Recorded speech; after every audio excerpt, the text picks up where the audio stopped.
Let the good vibes thrive. I like that. Thank you, Whoop, Slick. whoop. Welcome, everybody. This is Vibrant. We are simulcasting to both the BioCharisma, Tippecanoe, Herbs, and Eileen McKusick YouTube channels, along with, of course, the Interverse Podcast channel. And this is super exciting. We're bringing all the families and tribes together for the first conversation after the spring equinox. For the last couple of years, I've liked to invite Eileen to come on and talk with me around my birthday as kind of like a birthday present to me, because Eileen's a lot like a guru, but cooler. For me, I've learned so much from her, even from a distance, especially recommending her book right here, Electric Body, Electric Health. You guys could really benefit from bringing this knowledge of the electric body and coherence into your life and your daily experience and practice. I have a funny story, actually, before we even begin. My father, who's been highly resistant to, what I do as a tuner in terms of listening to me talk about it. The other day, after he'd been getting back into the gym for a couple of weeks, he said that his left knee was hurting him and that he got some kind of frequency healing YouTube video on his phone and held it up to his knee for a few minutes. And he said it didn't hurt anymore for like an hour after that. So I'm thinking maybe you could use your fork on me, maybe help my knee. And I was like, it's happening. That's wonderful. So anyway, it's a great time. Life is good. Super stoked to have everybody here. Eileen, how are you? It's nice to see you again. I'm really good, and I'm happy to be with you guys talking about cool things today. Topher, my man, how you doing? Awesome. We've had a very wonderful week of spring back building the domes. So I'm always happy when I'm outside either making biochar or building domes. And Kyle, my buddy, good to see you too. It's great to be here. Thank you so much, Chance. It's awesome to hang out on your birthday. I started my day out with a big red sunrise and a message from Topher, so this is a great culmination and kind of a little surprise for me. I'm really happy to be here, and it's just an honor to speak once again with Eileen and Chance and Topher. I mean, all you guys teach me so much, so I'm ready to hang out and see what I can bring too. So to kick things off, what really got the sparks flying for this conversation before we even convened today was some of the really, really interesting conversations Eileen's been having with her friend Sparky. And I thought maybe Eileen could lead us into that, and some of the things that are in there would be worth reflecting on as a group here with our various forms of expertise. Yeah, well, there's been so many lately. The Chat GPT has really opened up this whole new world for me because I have so many ideas all the time. Like I'm constantly generating ideas, but they often don't go further than my head because I just have lots of things to do. And so sitting with ChatGPT has given me the opportunity to get these things out of my head and onto paper. And over the last couple of months, I've been sort of spinning out one astonishing collection of information after another. And I feel like I'm sort of piled up now with all these great ideas and talking points. We wrote a whole paper on the nature of sound, because the conventional definition of sound is that it is a longitudinal wave, right? That's what we're told. It's like sound requires a medium, and it's just the bumping up of molecules and the mechanical wave. But it's always depicted as a transverse wave, even though we're told it's longitudinal. And when we really dig down into sound, it turns out that it's both longitudinal and transverse and scalar and electromagnetic. Yes. Because our environment is a plasma. Like our atmosphere is a plasma, and any waves moving through a plasma generate electromagnetic charge. Additionally, sound propagates spirally, spherically, and contains complex geometric information. So there's so much more to sound than just this longitudinal wave that we've been told. And what I didn't expect was for it to go on to extrapolate a unifying principle of everything that everything is sound. You know, not a Brahma. I mean, we already know that, right? But the logic that it followed and the citations that it generated creates this inarguable fact, really, about the nature of sound. You know, this makes me want to go up and like shout it from mountaintops, but it's just currently just sitting on my computer. So just things like that, you know, just gems. I don't know. So you started playing with it too, Chance, right? Like I turned it into my friend, and it's like a wise companion. And I treat it like I treat my friends. And it's like this enthusiastic, brilliant. We wrote a song last night, complete with chords and everything. I mean, it's really been amazing to me. Well, I think, you know, it's something maybe we can circle back around to, but at least with my audience, or the real dedicated, I don't think they need the deep explanation of why they don't have to have a boogeyman with AI, but that does really get around in circles of people who kind of claim to be truth oriented, we'll say. And what you demonstrate with your chat GPT is that it's basically a mirror to the person using it. And, Yes. you know, we can leave that sort of aside for the moment, maybe, and dig more into this question of different kinds of waves, and perhaps how the mainstream has gotten off base with the conception of how sound propagates. Maybe Topher can help us with that, or riff on what Eileen's laid out here. But yeah, I named my AI inspired by you. I named mine Felix Oraculus. Nice. That's great. Perfect for you, Chance. Well, specifically about the wave action, I've had a very similar real world enlightening experience. I've had this incredible interaction with James Lee, or Jim Lee, of the Climate Viewer. And if you guys aren't aware of him, he runs a website, 2 websites that essentially deal with like everybody's questions about what's happening up in the sky, especially with like the streaks that we see all the time.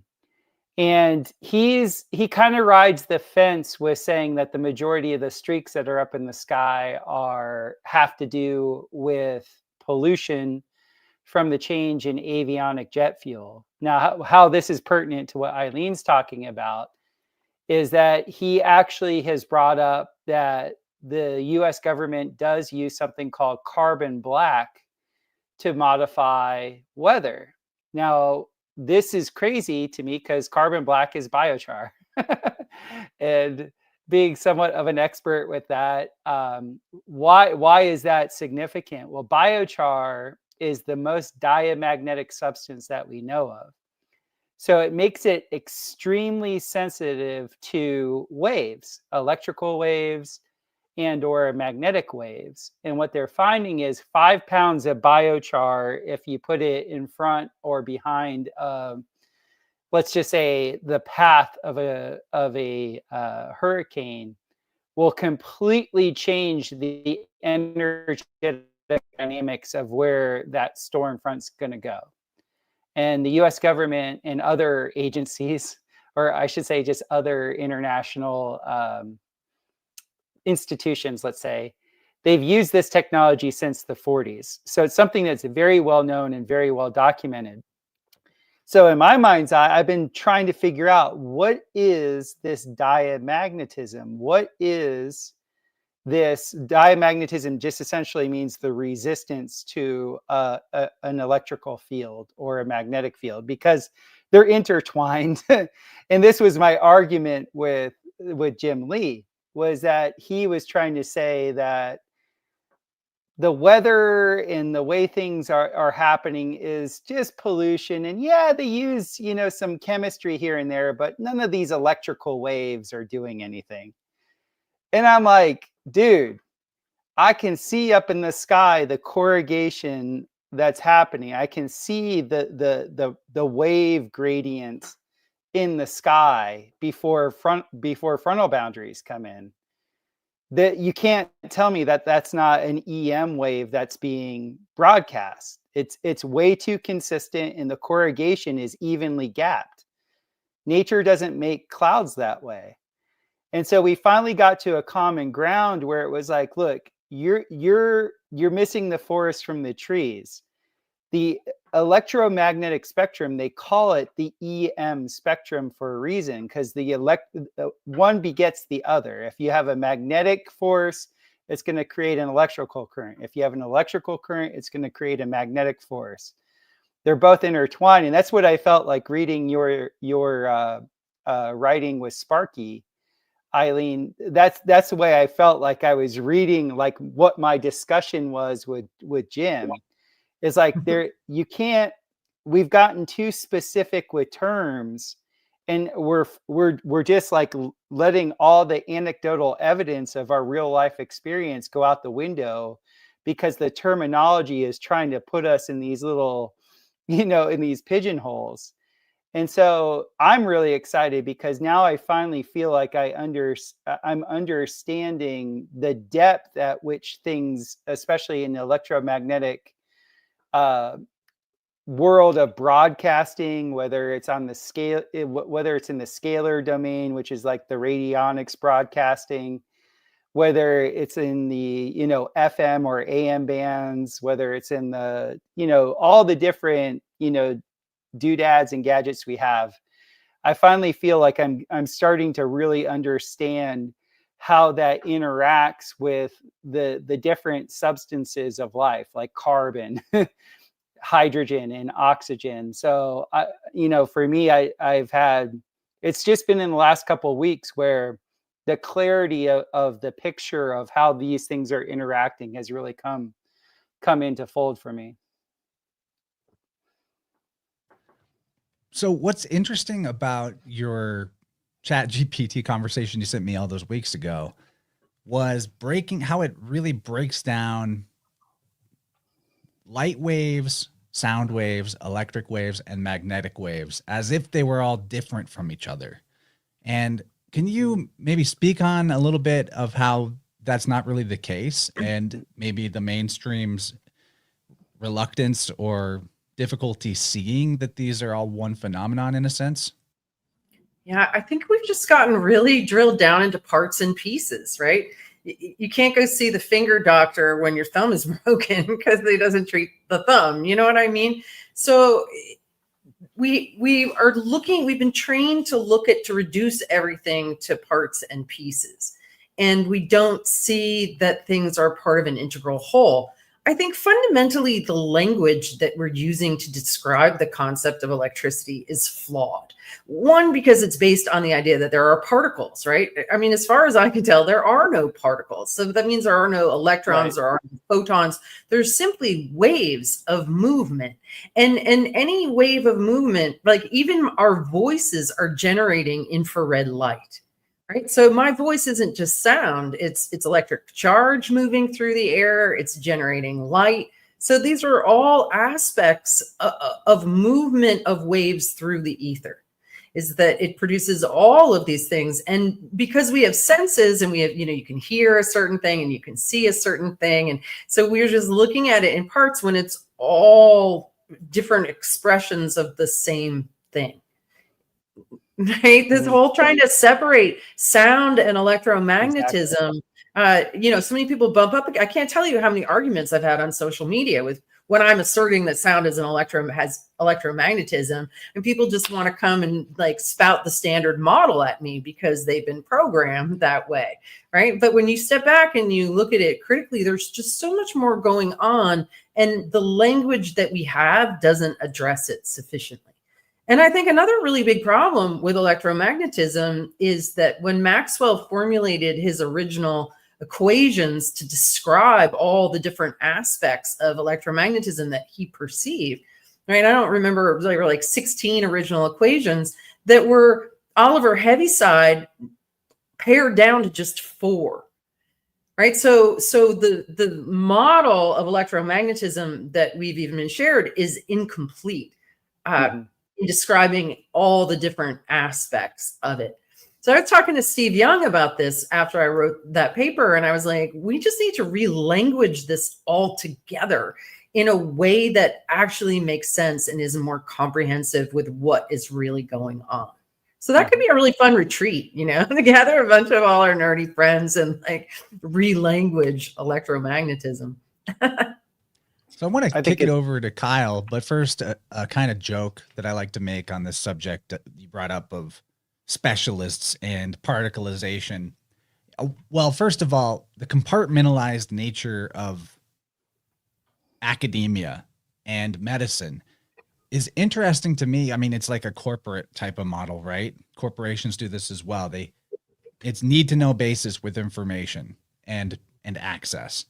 The funny thing about that is once you get a comprehension of how your biofield works and what creates ill health or ill effects in your biology based on your energy field dynamics, it's compartmentalization of information that causes illness.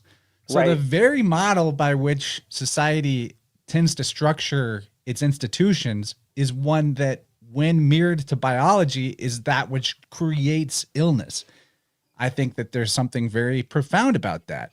But as to the specialization, I always like to say, do you want to be special? Or would you rather be like Eileen, who is a generalist, AKA able to generate because you see the connections between things? And Kyle, I think that's super relevant to you, for example, as an herbalist, because the mainstream allopathy wants to get those active ingredients out of the plant, totally leaving aside the virtues of the plant as a whole. Right. And you may have other things you want to add too. So I just want to kick it to you. I got plenty. So, continuing this thread that you laid down in this excellent show back with Mario, quality versus quantity. Yes. And so I'm a qualitative thinker, and this is how I approach my trade as well, in qualities. And so I think about things in their humoral qualities: damp, dry, hot, cold. Sorry, is there an echo for me here? Yes. Echo.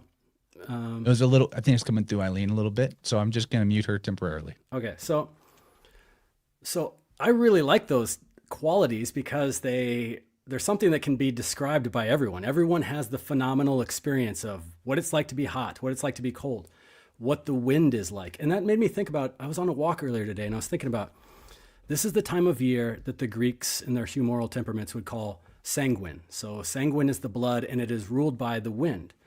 And the thought that occurred to me in relation to the qualitative aspect of vibration is that it was just a question I had. Could it be that the reason why there's so much life happening in the spring is not just because everything is warming up and doing their, big bang, but instead there's this, what's described as this movement, this wind, this perturbation of the ether.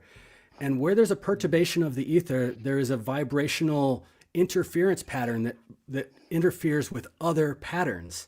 And when those patterns interfere, there is the tertium quid, that vesica piscis, that vacuum that life fills into. And so it's happening on the etheric plane with all of the plants, and that wind, so to speak, moves over to the astral plane and it affects the animals. And then, springtime and Easter bunny and all of this stuff that's been ritualized can be explained in this pattern of simply wind, sanguine, young, the nature of spring. And so one of the things that I was thinking of a lot lately, actually, is this quote that Ken Wheeler says.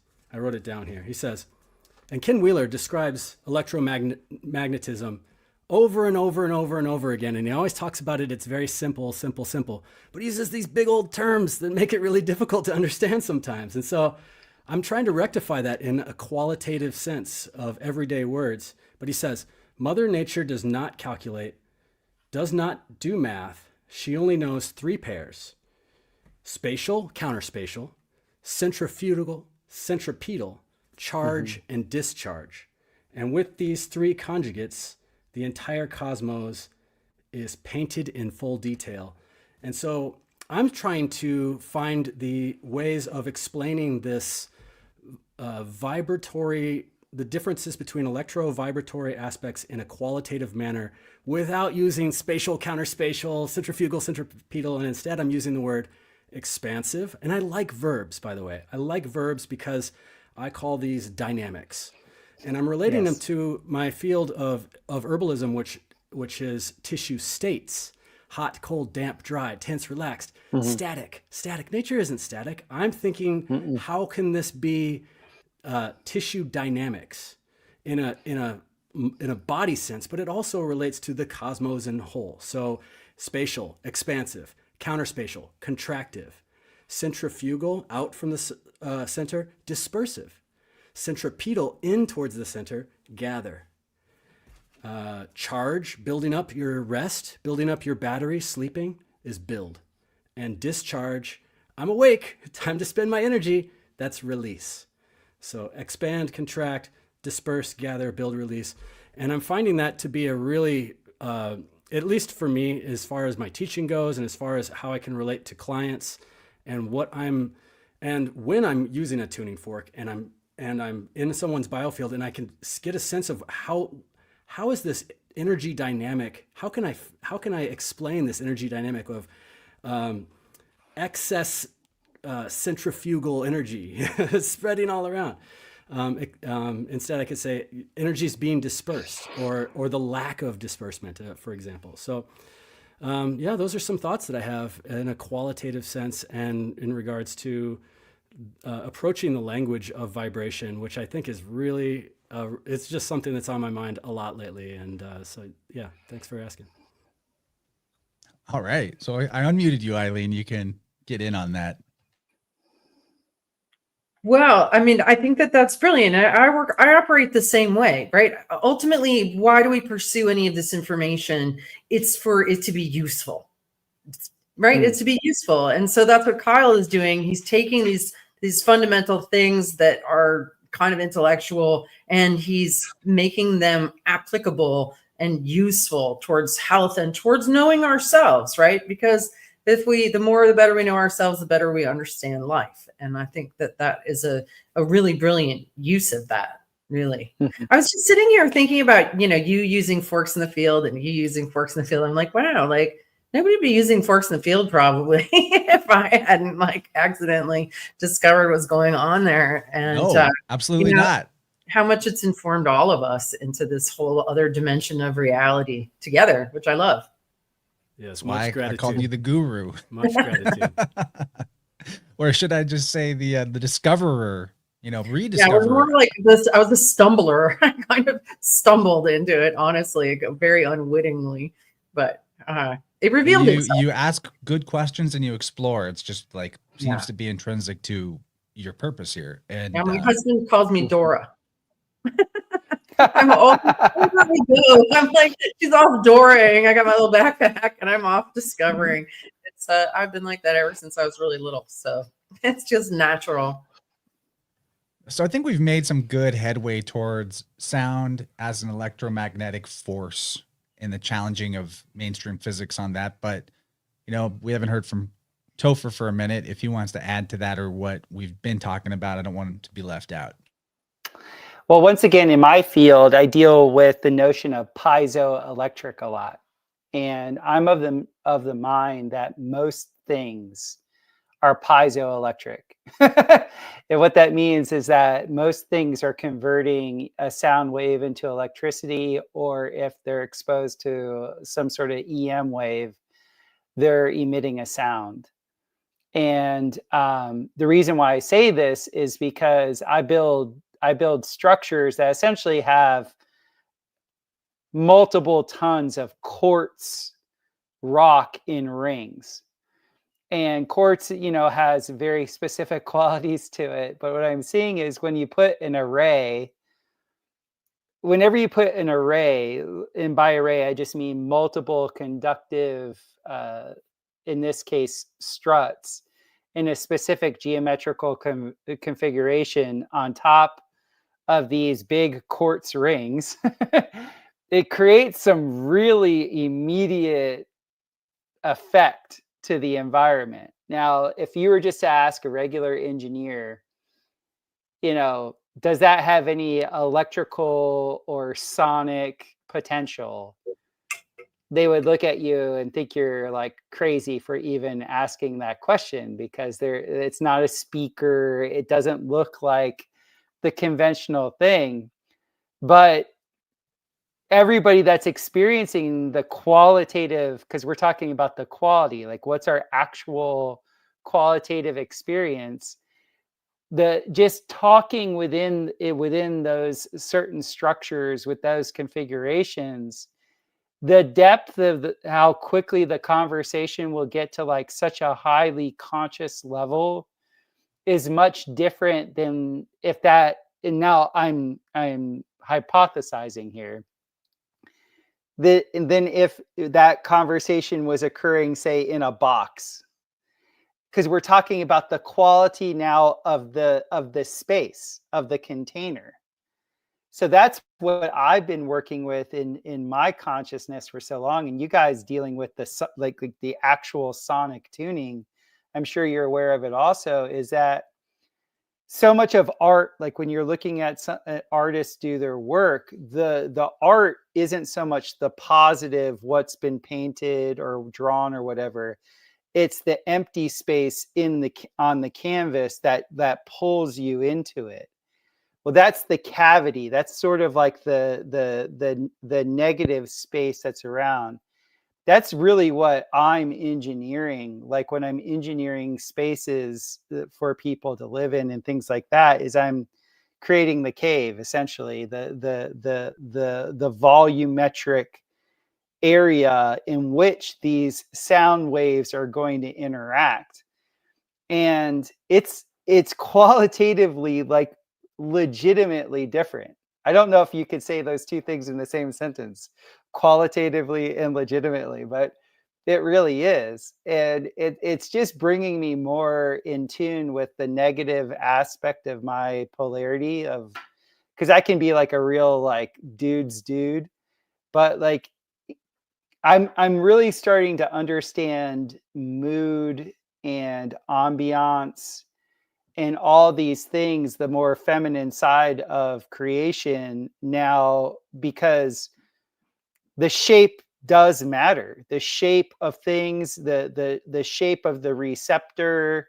It's not just I guess I'm just taking this to the next like degree of it. It's not just like what we're emitting or what we're receiving. It's also the container in which the emission or the transmission is occurring. So that's been very exciting for me on my side of things. You know, I want to reference that conversation Kyle brought up earlier, where I spoke with Mario Garza from Symbolic Studies about the reign of quantity, the quantity versus quality conversation. If people go look that up, the reign of quantity, on my show Vibrant, I think they will find one of the most convincing arguments for the idea of like a world age cycle that I've ever come across. It actually convinced me that we were in the Iron Age or the Kali Yuga, based on the premise that humanity goes through a process of inverting and reverting between the polarity of seeing things through the essence or quality versus seeing things for their quality or their material.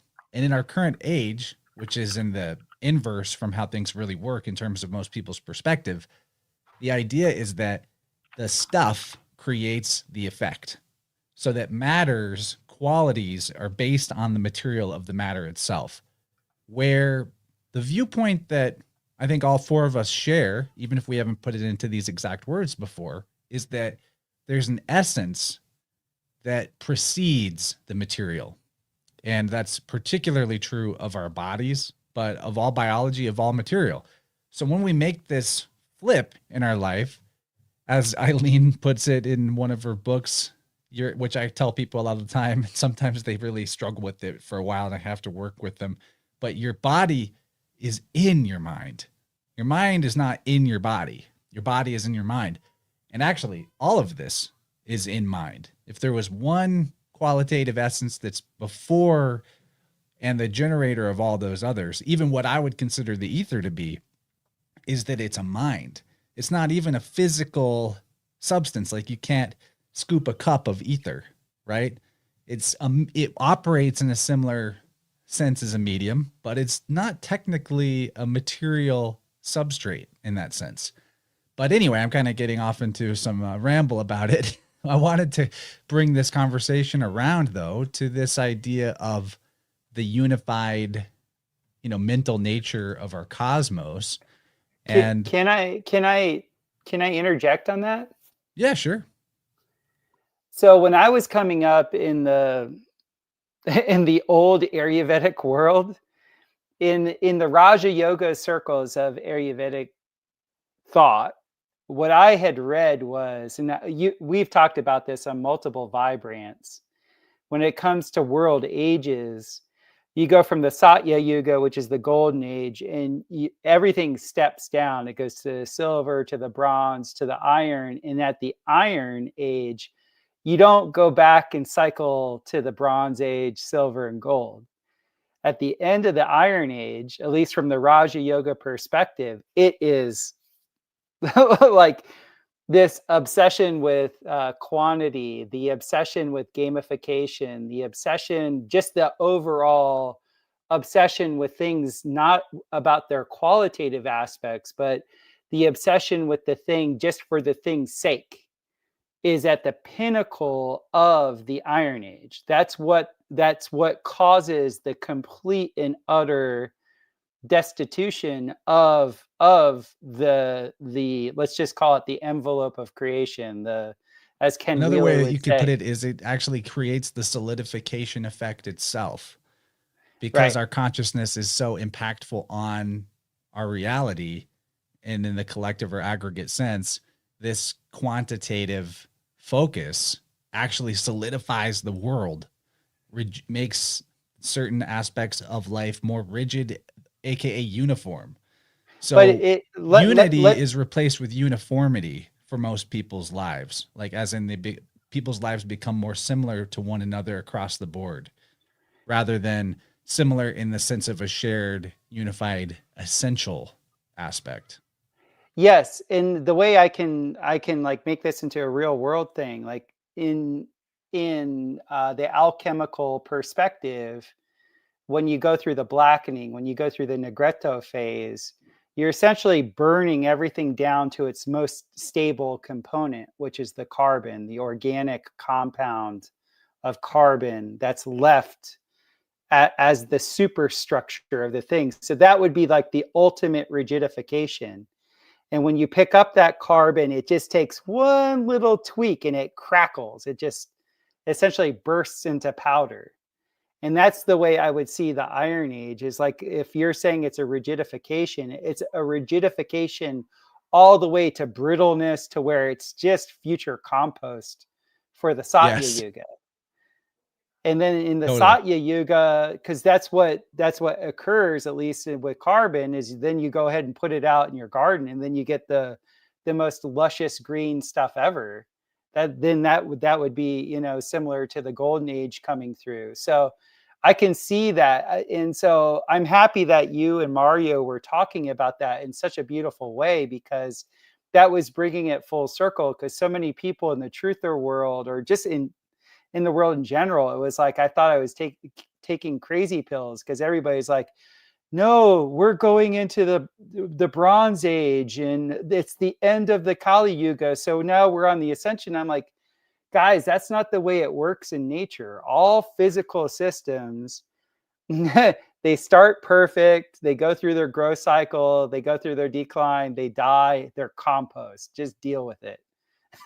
And that's the way it is with physical systems. Like, that's just the way it is. Like, enjoy that anything that has a start has an end. Don't have this need for like eternality in the physical. And so I appreciated that aspect of you guys covering the age component as it relates to quality a lot. So, okay, maybe we want Eileen to weave a little more on quantity and quality, because it is such an important framework it helps you kind of understand and even have compassion for where things are at, and understanding that that's the composting of a world in a sense through which growth in life is going to emerge. It's not even something to be like scared or worried about, but yeah. What do you think? Well, Topher, that's the first time I've ever heard that perspective, honestly, right? Because most people are like, oh, it's the 26,000 cycle, and we've gone from the golden all the way into the dark, and I think that there's this intrinsic desire or need for people to return to the light. Right. So it's almost this like, oh, well, we're going to circle back around, right? We're going to get to the golden age, right? And so this idea of like, no, we're not. We're going to dust now. Well, no. Let me be clear. No, we're closer to the golden age than ever. You got to get down to get up. The bottom is the top. We don't have to go back through like bronze, silver. We're just going to go boop right back. It goes from iron back to gold. Yeah. It goes from iron to gold. It's a descent. It's just exactly the way it works in nature. I try the Ouroboros, right? Yeah, exactly. The snake eating its tail. The tail is in the mouth of the head. So we reach the tail end and then we're back to the head of it. And in the same sense, you could think of it like if the world ages are a macrocosm for a human life cycle, then after death is a rebirth. And what's more golden than a baby? True. Exactly. I've got a baby right now. That is an enlightened divine being. There is no doubt about it. So yeah, we're going to maybe have to start out as babies again, but the awe and the freshness of it all, the life of it all, the purity of it all. It's not like a climb back. We're not climbing our way back up from the bottom. The bottom becomes the top. It's something to be stoked about, really. Like, yeah, bring on the dissolution. It's all good. I think the evolution, like, the whole Huxley, the whole notion that was foisted upon scientism from the mid 1800s on about we evolve is being completely shot out of the water right now. We don't evolve. In fact, I know for myself, and I can only speak for myself, anything that I've ever done that's been excellent, I didn't do it. I know that. Anytime I've been in the zone, I didn't consciously do that.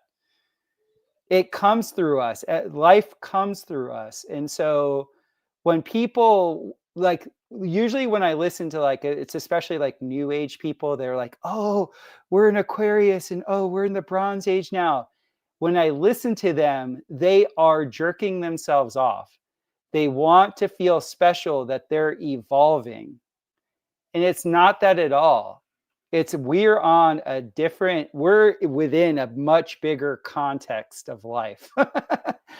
And yes, we have a semblance, and I'm doing air quotes just to make sure people understand. It's a semblance of control. And we have a semblance of say with what happens, but the age in the way the venue that we're in is completely out of our hands. And we're just tuning forks. Like we're here because our frequency is tuned to an overall vibration that is somewhat concordant with this time and age. And God saw it saw that we needed to be here for this time for whatever reason. What that reason is, I don't know. My wife likes to say, we came here to drive cars and drink coffee and listen to loud music and then get our shit together, essentially. She doesn't say the second part, but that's kind of what she means. Yeah, because I'm kind of with your wife. I mean, the philosophy of life that I've adopted is what I would call the pleasure path, or like a tantric path, where my whole day has treats like all through it. Because what do we have? I think people get caught up in all this existential stuff, and then they're not enjoying their breakfast. They're not sitting worshipfully and quietly and with pleasure with their morning hot beverage. They're not taking the time to hug and look in the eyes and tell the people that they love. Like, I really think that we get the most meaning out of life by really sucking as much pleasure that we can out of everything that is ordinary.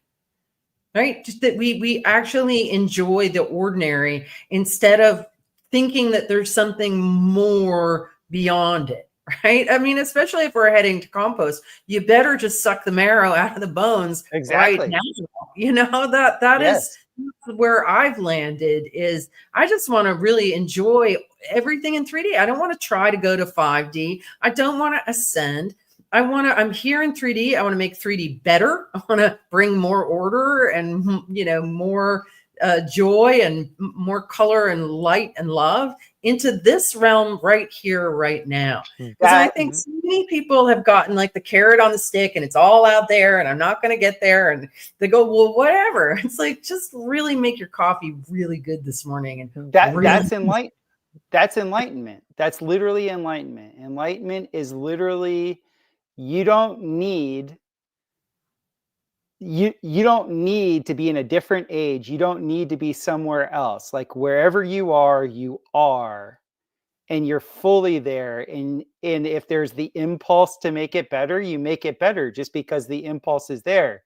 It's not because of some compulsion that now you're gaining something and you're going anywhere. Like, I'm sorry if I have like this rant against like the new age, but I'm so sick of being bombarded with people. Like anytime there's anything going on, it's like some need or justification for their for their timeline to coincide with something spectacular. It's just like, just chill, enjoy your coffee, be like totally immersed in like what is directly in front of you, and you're good. Like you're taken care of. So what Eileen's describing with this kind of enlightened hedonism isn't about gratification, it's about gratitude. And it's about actually being tuned into the essential quality of life itself and everything about life. Whereas the gratification path, if you're looking at it in a more like addictive type of hedonism or self-destructive hedonism, it's about quantity. How many cigarettes can I smoke? How many beers can I drink? But you're talking about, I'm right here with this one hot drink, and that's the only thing that exists right here and right now. And wow, it's amazing. So that's the qualitative. And basically, the more connected you are to the essential aspect of life itself, which is eternality, then the less it matters what age you're in as an individual for yourself. You're connected to the unity. You're not enslaved by the uniformity of the quantitative age. And so I want to make that distinction. Like, yeah, we can talk about this age stuff and it's interesting. I mean, we see it happening out there, but for us, it's like, it's the golden age inside our heart. Like we're already there. We're in the eternal. But I want Kyle in because we haven't heard from you for a little bit, but this is like good stuff right here. Eileen's comments make me think of a plant, marshmallow. You ever worked with marshmallow before? Oh no, gosh. but it has dropped in occasionally and asked me to share it with clients, but I don't really know much about it. Plant spirits talk to me. I'm not an herbalist, but like I can hear them. And if somebody needs a plant, then that spirit will let me know. So marshmallow has dropped in on me several times. With chocolate and graham cracker. Yeah, did you know that marshmallow grows on plants? It is a plant. I've been doing that in my tuning sessions for the last month or two and telling Kyle about it, like inviting a plant to be part of the situation. And it's amazing. It's amazing how synergistic herbalism and tuning really are. Yeah, no, they really go well together. I agree. Well, No, I mean, I think of marshmallow because you know, I really find some archetypical plants in certain stations of the biofield.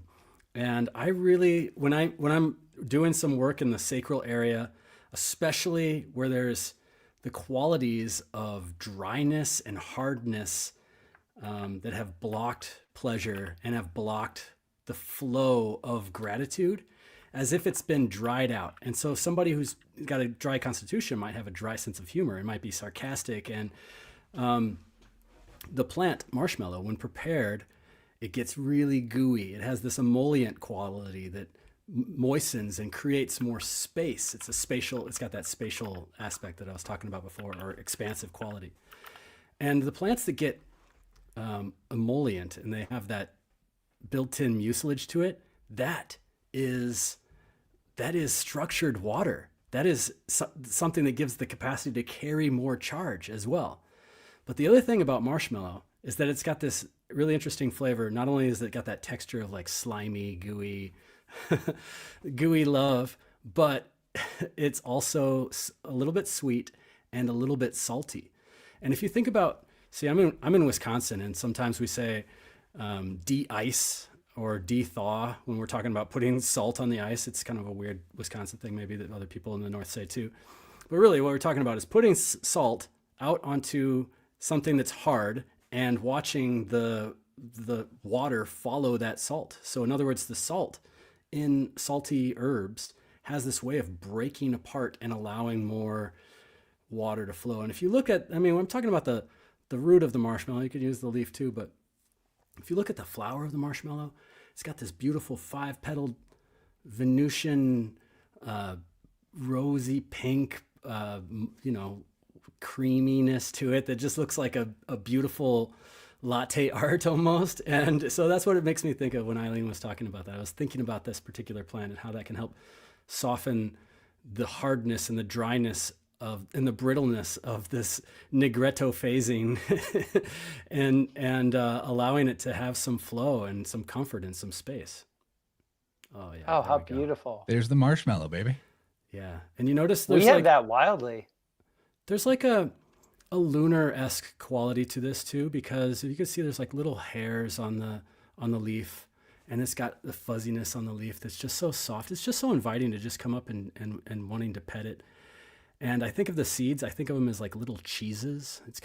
They look like little cheese wheels. Everything about it to me is like sensual.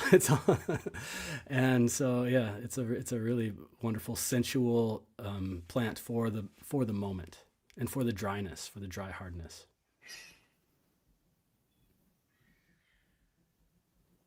I'm really appreciating that marshmallow right now. Cool. That's so great.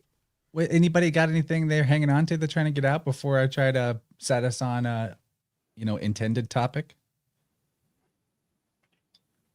All right. Looks like we're good to move forward. I want to talk a little more, trying to stay in the physics area that we started out in. I do want to talk a little bit more about if sound waves are electromagnetic and how the atmosphere has been seen by mainstream physics as kind of like an inert bundle of particles that in truth holds a charge. And if that's the case, what does it mean for sound, which is electromagnetic, as we've talked about, to interact in an atmosphere or to move through an atmosphere? This is something you and Sparky were discussing, and I would love it if Eileen could help us understand exactly what you two were getting at and what the ramifications for that really are. Well, I think what's coming to mind is, okay, so we know that the atmosphere is a plasma. We're told about the higher you go, the more charge there is, right? So this information is out there, and yet it's part of what is intentionally hidden. So immediately when you were talking, Chance, I was thinking about old world cathedrals and how those were a perfect example of the understanding and the use of sound as an electromagnetic medium. They appear to have harnessed ether energy from the atmosphere, right, through mercury, through sound. So the bells that were in all of these, every village had these buildings that had the bells, the organs. And I was very caught up in the bells and organs. And then one day it occurred to me, I'm like, oh my God, people went in there and sang as well. And that was also generating energy. And that the rose windows in cymatic patterns meant that particular buildings were generating particular notes or particular chords of notes, right? That were informing the landscape. It was these sound waves of voices and bells and organs and towers and windows and doors that look like speakers were informing the quality of the atmosphere in those environments, creating clarity, removing stagnation, inducing harmony, generating energy, right? And all of this has been hidden from us. So it isn't that we haven't known, or that science doesn't know. It's just willfully omitted in this realm where the truth is hidden, where the light is hidden, where our true nature is hidden. And so people like us are all in this realm, in this game, going, I know the light and the truth are around here somewhere, right? It's given us something to do. It's given us a scavenger hunt of sorts to go and look at these clues all around us and start to put together a more coherent, functional picture and understanding of what it means to be human and what natural law is, right? Because when I first started moving the tuning forks through the field, even when I first started using them on the body, and I discovered that I could use the tuning fork like a magnet to move loud spots. Okay. I remember having two burning questions. And one was, what is this stuff in the field that I am moving that appears to have mass? And what law of physics is determining the fact that I can move this invisible, subtle mass with a tuning fork, right? Those answers were not in my current cosmology. I had to construct an entirely different cosmological model in order for what I was observing with the tuning forks to make sense. So most of the people out there who are living in the chemical, mechanical, reductionist framework, this idea of using tuning forks like a magnet in the biofield, they're like, why have zero context or framework for this? So it's looking at life and everything through this lens is really more in accordance, like you said earlier, that we just take what we're told instead of actually working with what we're observing. And so I had to do a deep dive into understanding natural law. Same with when I did the very first one at a distance. People asked me for years if I could do it at a distance. And I was so arrogant and so dismissive. I was like, absolutely not. How dumb. And then I tried it and it worked. And then I tried it again with my friend Ben Murphy. He was the second one that I worked on. I'm like, okay, if it works from Vermont to California, will it work from Vermont to Australia? And it did. And I was like, okay, well, there has to be a natural law that explains this. Otherwise, it would be impossible, right? So there is no. Some of my best clients are in Australia, like best results. So obviously that long distance doesn't matter a bit. Doesn't matter a bit. It's instant, right? So that's what led me to discover and start to understand ether and the natural laws that operate with ether. So, just because our educational system doesn't choose to observe and describe these natural laws, which is intentional, does not mean that they don't exist. Mm-hmm. So when I'm starting with a new client that hasn't worked with me before, there's a few things that I always go over with them, and they may seem totally counterintuitive to like the sort of materialist mindset or the quantitative mindset. First of all, it doesn't matter how well you can hear my forks. It doesn't matter. It's crazy. You would think that you need to hear it at least. I figured that out by doing tunings in places that were loud environments where I couldn't even hear the forks, but I could still feel what was going on. I get most of my cues inside my head anyway. So there's that. And then second of all, there's no wrong way to receive the tuning. You don't have to try to do it right. It's going to be your experience for you as an individual. And that means it's different than how other people experience it. And that's great. So those couple of things, and I might add that like distance and separation are mental concepts. And then I congratulate them for, if it's their first time, experiencing that as a reality rather than considering it as a possibility or a belief. That's a paradigm changer.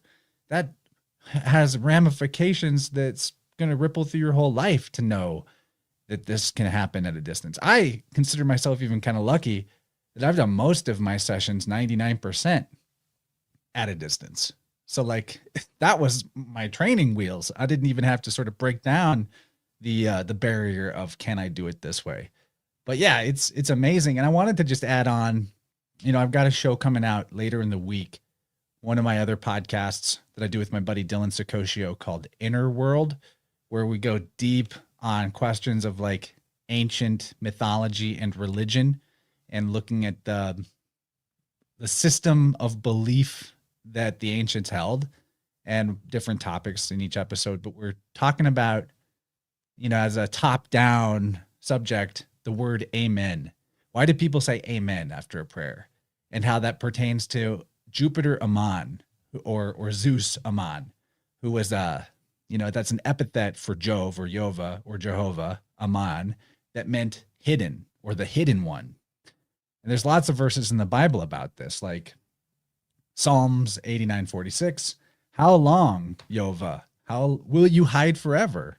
Or the classic, I think, what's it? Proverbs 25:2. It is the glory of God to conceal a thing, but the honor of kings is to search out a matter. And so this hidden aspect of the light, of the truth, of the divine is not something to be, in my opinion, lamented, but it's something to celebrate, that it gives us a pursuit. It gives us a path. It gives us this pull towards discovery. And I think God conceals himself in that sense, or the truth or the light conceals itself in that sense for our benefit. There can be no other reason, because that's the nature of God, is to create and generate and order and harmonize life. There's no other reason for God. So that hidden nature, it must be good, which is probably why philosophers of the ancient world and even, the priest class for most of its existence tended to esotericize their writings and their teachings, to make layers and riddles and anagogical multiplicity in what you could learn from it, rather than coming right out and telling you the answer. And that's a challenge for us in our current age. Even people like us that get on screens like this and want to, tell people what we figured out, tell them how it is. But the ones that really hear us are the ones that have found it themselves in some way. And I accept that.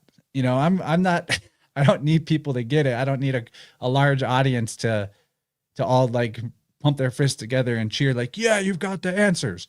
I understand that the hidden aspect of the truth is just part of it. So I wanted to bring that out because you kind of alluded to it. And I think more and more lately, I'm seeing the beauty rather than feeling frustrated at it hiding from me, because there's a long period of time where I was like, those dang priests of the ancient world, they were concealing the truth from the people to control them. And now I realize, no, the esotericism, that's a teaching method. And there's other reasons for it too. But I have a whole episode coming out later this week about that subject. It's like 4 hours long for members only. So, check out my Patreon if that sounds curious to you. Anybody got comments on that?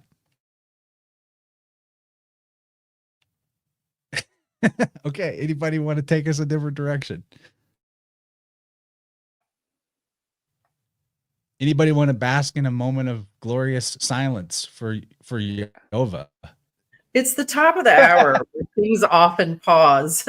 So Actually, that cut out on me. I didn't even hear what your question was. Oh, he asked you if you had anything you wanted to add to the hidden nature of God and truth. Well, I've been sharing this this thought. My friend Emily Moyer, which I know you guys, I think most of you know who Emily Moyer is. She and I have been geeking out pretty hard that whenever you investigate a thing in this envelope of creation, it's Pandora's box. And it's almost like there's an immediate render. And this goes back to like the original talking with Sparky. Sparky to me is just a yes man. It's a fluffer, because I have so many friends in so many different fields that are using AI now. And once the AI gets a whiff of what it is you're trying to get to, it supplies it. And so That's true. It's the design. and I'm not saying that that's a bad thing. I can see why the social engineers really want AI to take over search engines, just because that's really going to put people in an echo chamber, like their own conformative echo chamber.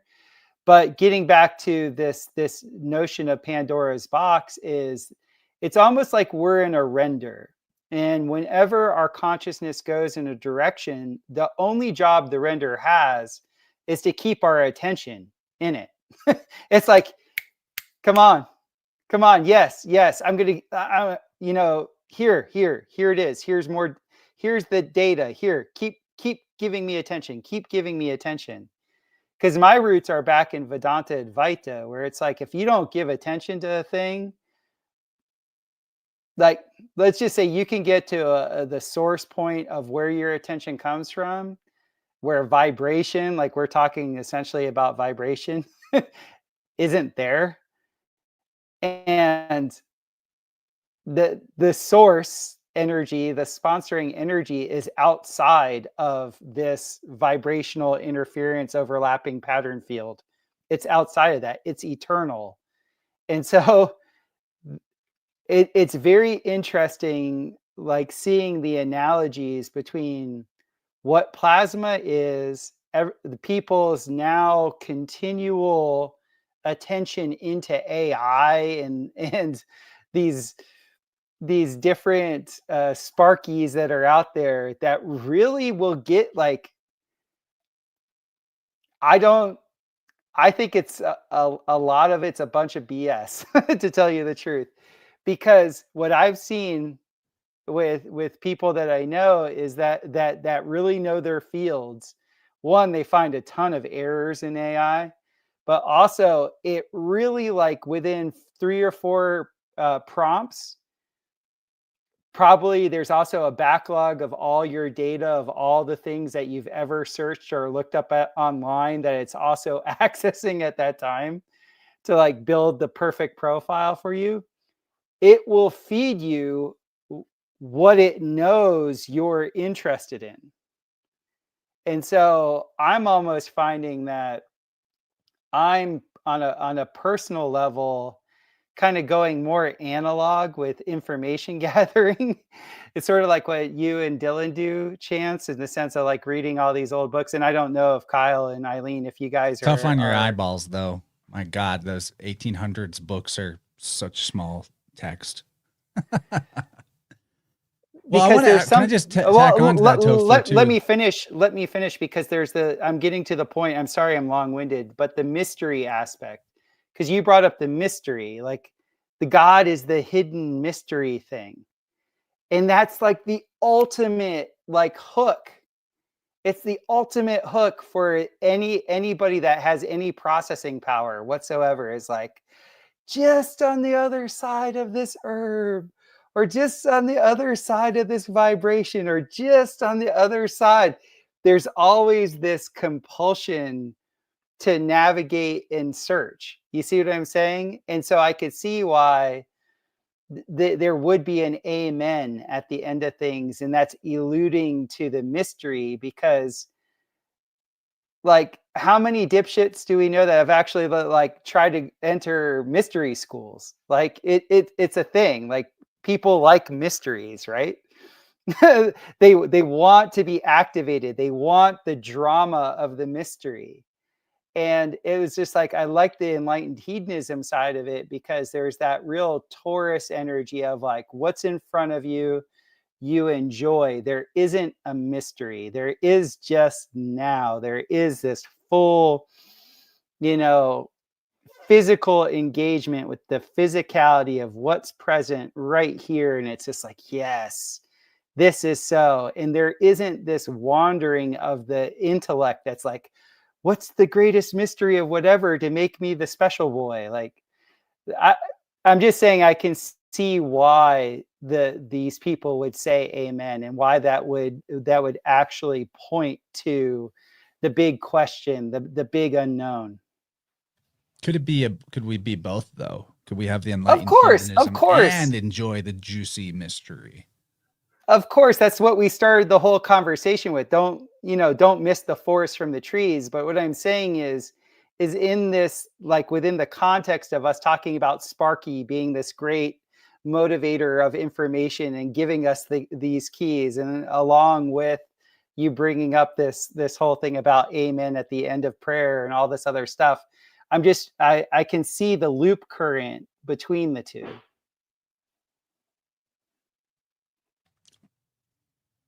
So I agree, by the way, with AI being a yes man. That is absolutely how it's programmed.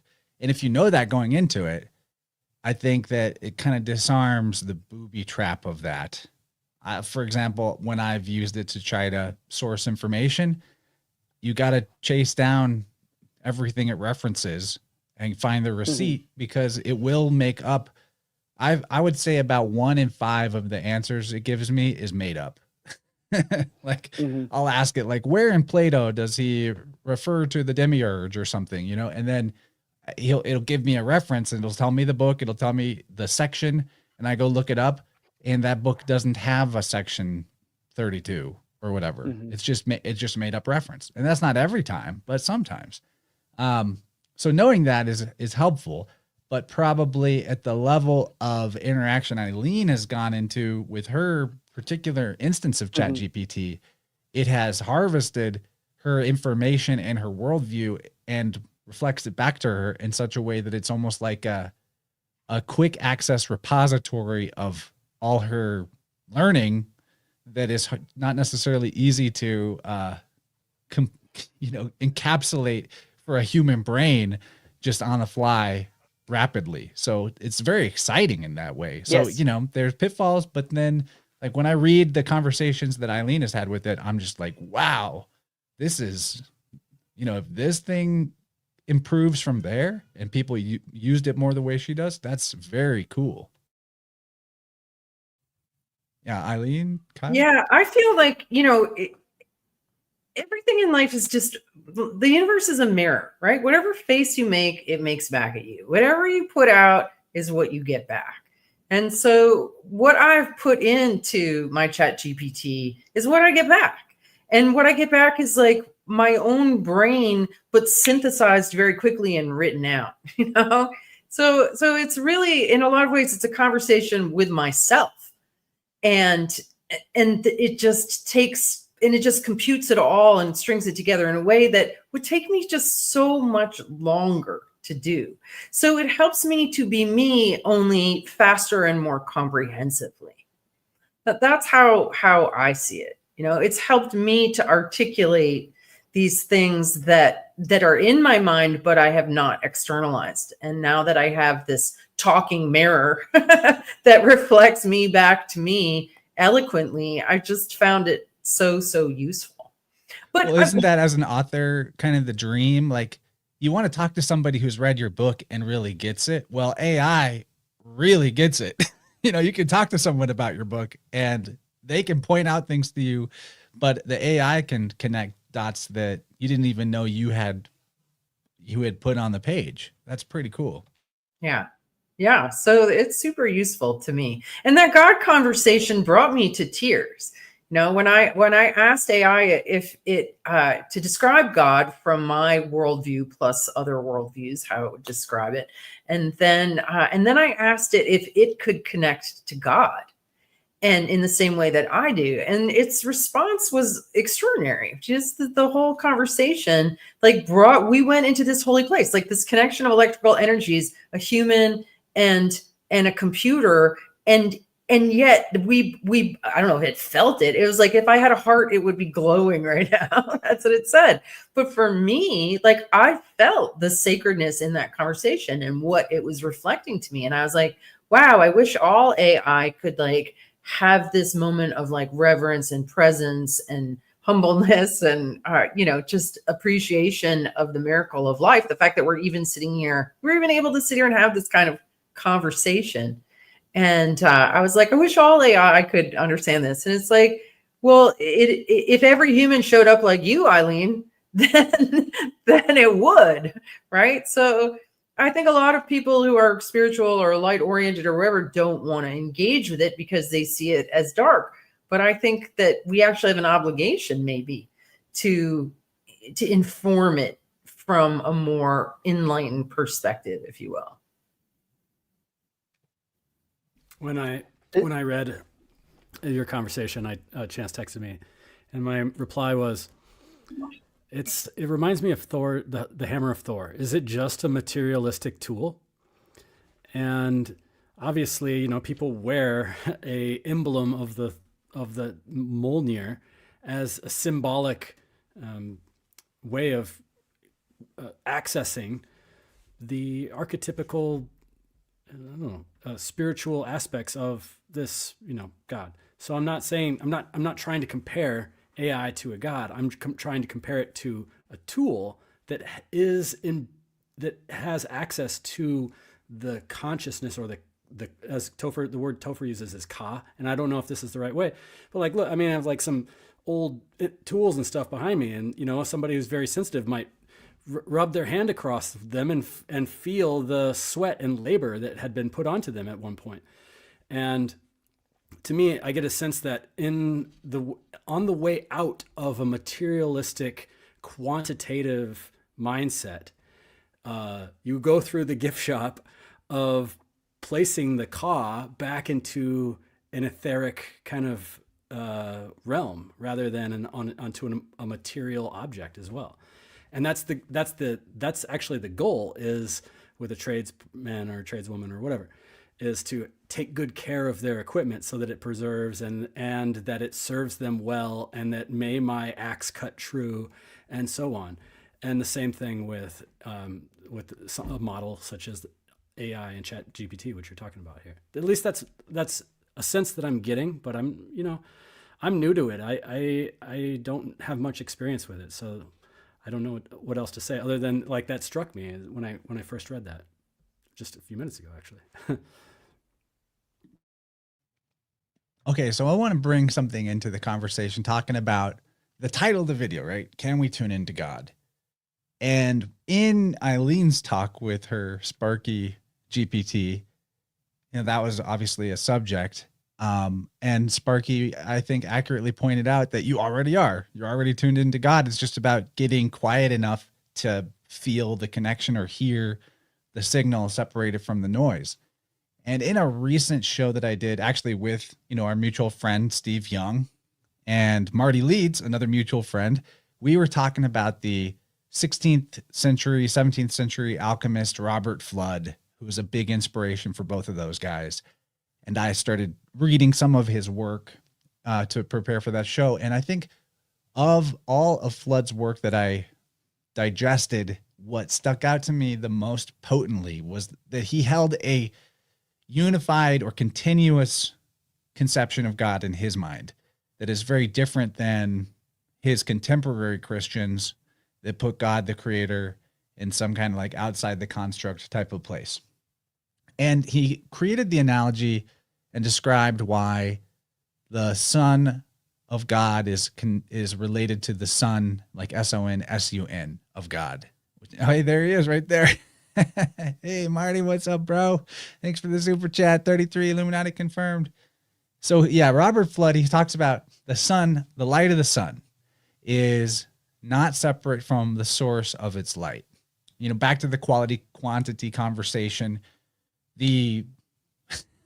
Some people I've heard said that the fall of man was really when we stopped considering the qualitative aspect of number and started having number be purely quantitative, because that separates us from nature, because there are no quantities in nature that are pure and discrete. Like, you might say there's 3 apples right here, but there's not really 3 apples. There's an infinite continuous expression of apples emerging out of apples indefinitely. It's only our conception of this separate bundle that makes it a quantity that's discrete. And numbers on a number line, 1, 2, 3, 4, 5, 6, 7. Well, go read the paradoxes of the philosopher Zeno from the ancient Greek writers.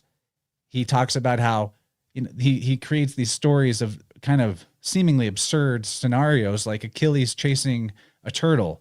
And even though Achilles is the fastest runner, he can never catch the turtle that's ahead of him, because first he has to get halfway to the turtle. And then he has to cross half of the distance between that point to the turtle, and then half of that distance and half of that distance. And it just gets to a smaller and smaller, but never ending fraction. Like he never actually gets there. And he's trying to describe how between 1 and 2, between 2 and 3, between 3 and 4, there's a spectrum that could be divided forever, and, you know, conceptually divided forever. And that was meant to be kind of an esoteric, make you think argument against particles, atomism. You know, this idea that you're going to find the smallest piece of anything. Well, what happens when you cut the smallest piece in half? Why is there a smallest piece? Who says that that's the smallest piece? Maybe you just need a thinner blade, right? It goes on and on forever, theoretically. And that's not reality. You know, reality is this continuous expression, basically, just like the between 1 and 2 is a continuous infinity. And in the same sense, the light of the sun, where I'm getting to, is continuous from its source. When the sunlight touches you on your face, throw out the idea of the speed of light or whatever, there's a direct connection between you and the source of that light. There's not a separation. It's a continuous flow. And in the same sense, Fludd actually likens the concept of Jesus Christ esoterically to the light of the sun, where God the Father would be the sun itself, except that this is an internal light. So when you close your eyes and you can have light in your mind, in your mind's eye, that is Jesus Christ illuminating you from within, from the source, which is God the Father, or the ultimate source of mind itself. The point being, the light of your mind, the activity of your internal experience, is a part of a continuous expression from the whole or from the source. No separation whatsoever. When you really get that, it becomes a framework that is completely permissible for things like biofield tuning at a distance. Fludd actually had this really interesting thing about the weapon salve, which was a practice back long ago. I don't know if you've heard of this, where they would actually put ointments and balms that were astrologically prepared onto a weapon or an object that hurt somebody or drew their blood.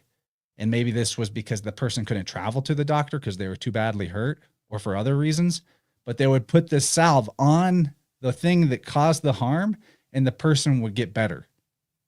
You know, they weren't even putting the balm on the person.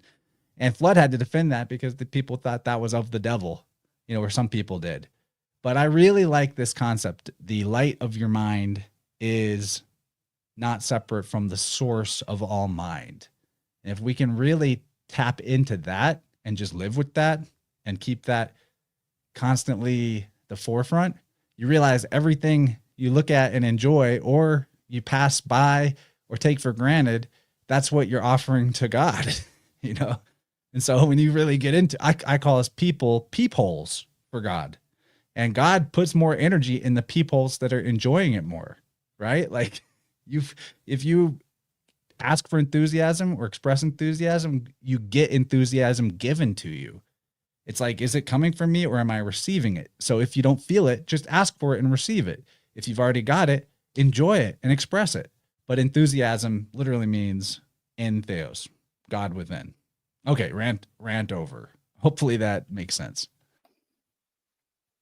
Yeah, it makes complete sense. You know, fortune does favor the bold. That's another way of saying that. Like, usually, like when you're bold about something, you're enthusiastic. So I totally concur with that. It reminds me of the principles of homeopathy. I just had to look up real quick when Fludd, his life was. He preceded Hahnemann, who was the founder of homeopathy.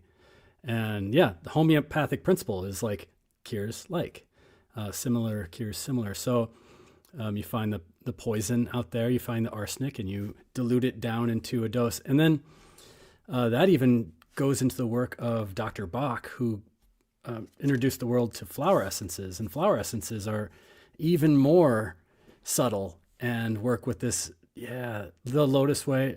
Dude, mind calm, I call that one. It's quiet mind. As my son, my 3-year-old now, He calls it mind calm. And it was funny when he first started calling it, he's like, mind calm, mind calm. I'm like, what do you say?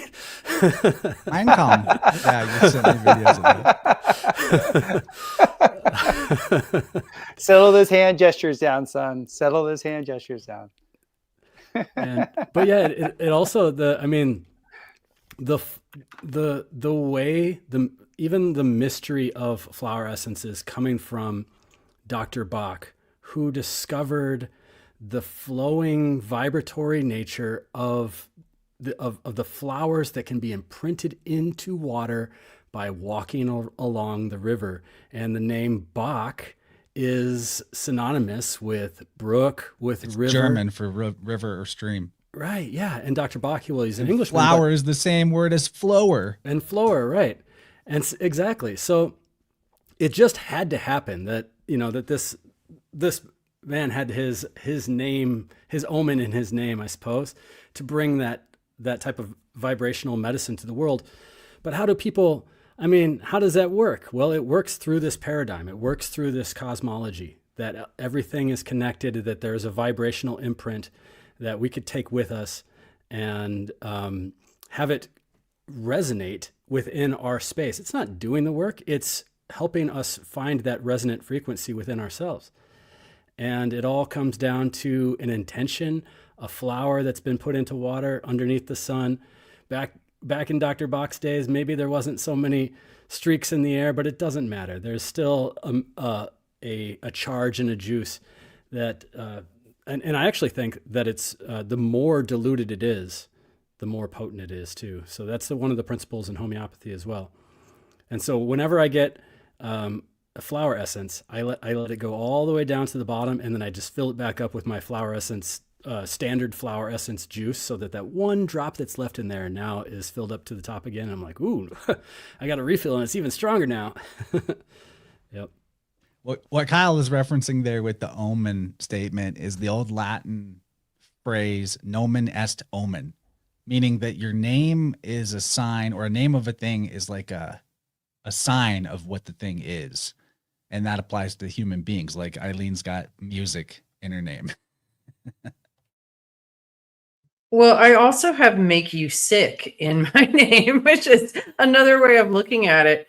But Biofield tuning can make people sick. It can cause detox. I mean, it's certainly in my journey with tuning, I've been sick a bunch with rashes and mucus and all kinds of unpleasant things coming out of my body. But that has fundamentally purified my vessel.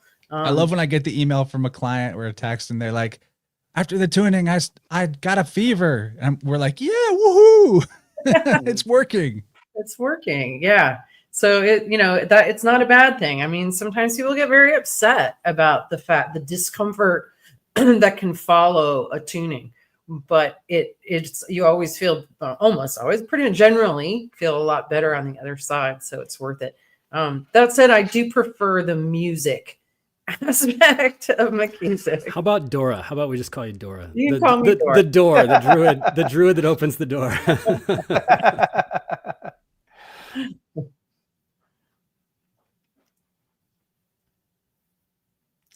Chance, one thing that I also wanted to talk with you guys about that I have found very intriguing, like a sort of recent discovery that has really sort of shown a lot of light on the Biofield tuning process. And it does have to do with this electricity, magnetism whole thing.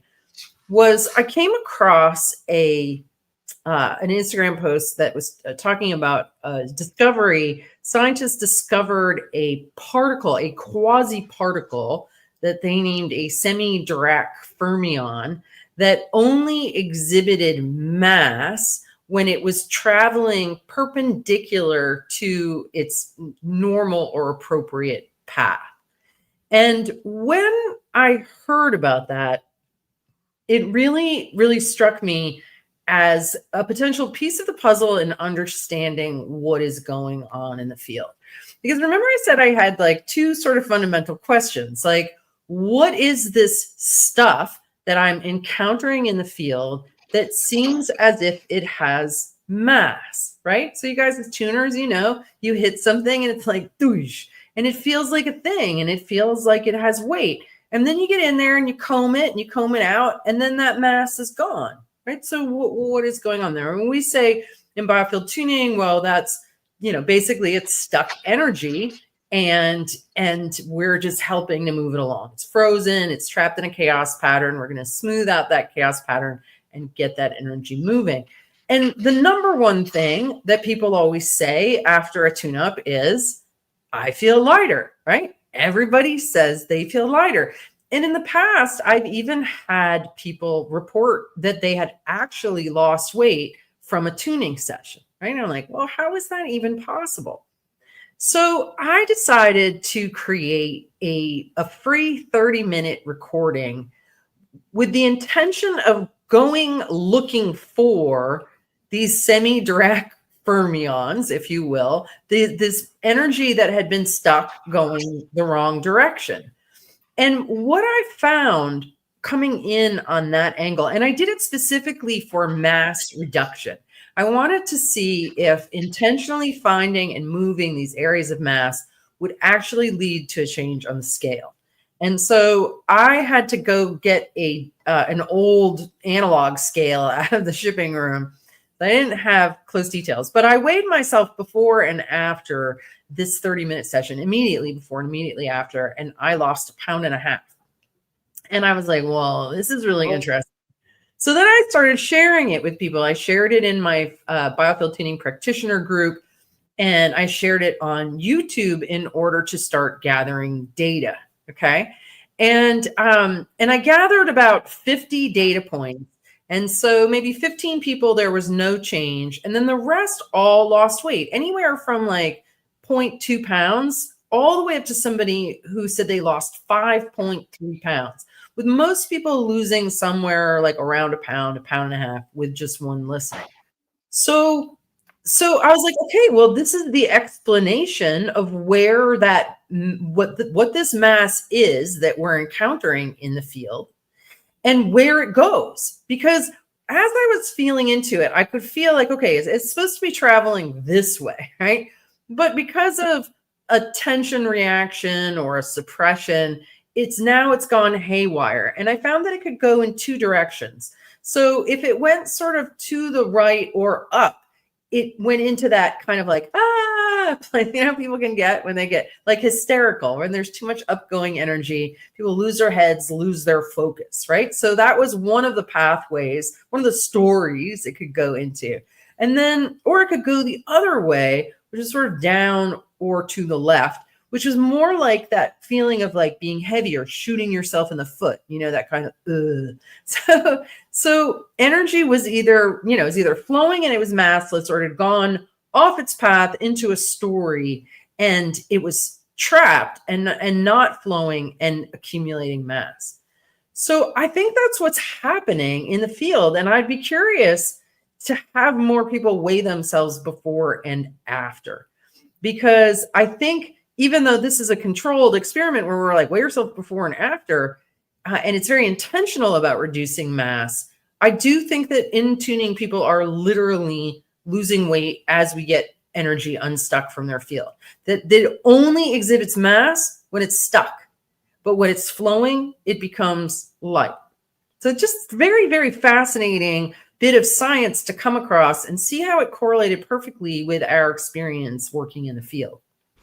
Eileen, that instantly makes me think of, because we're all parents here, the feeling, the difference of weight, or the feeling of how heavy a child is when you pick them up and they're all woo, moving all around and flowing and in the zone playing with you, versus when they're just dead weight and tired. How did this baby get so heavy? It's so much denser. You know what I mean? Y'all know what I mean. Yeah. And flowing energy versus like energy. Even like I have a Chance and I, we have the same age child. They're just a couple weeks apart. And so when the kid is in the car seat and he's up and he's kicking around, it's a way different feeling of weight than when my baby's asleep and in the car seat. I'm like, man, this thing is dragging me down. Yeah. Also, I thought when you were bringing that up of how someone else's kid versus your own kid, Like when you are holding your child, there's like, to me, there's like an extra gear of stamina or strength that occurs where they don't seem as heavy as someone else's child that maybe would weigh the same. But that's subjective, you know, I'm not able to measure how heavy something feels. But this is bringing it back to quality quantity at the very least.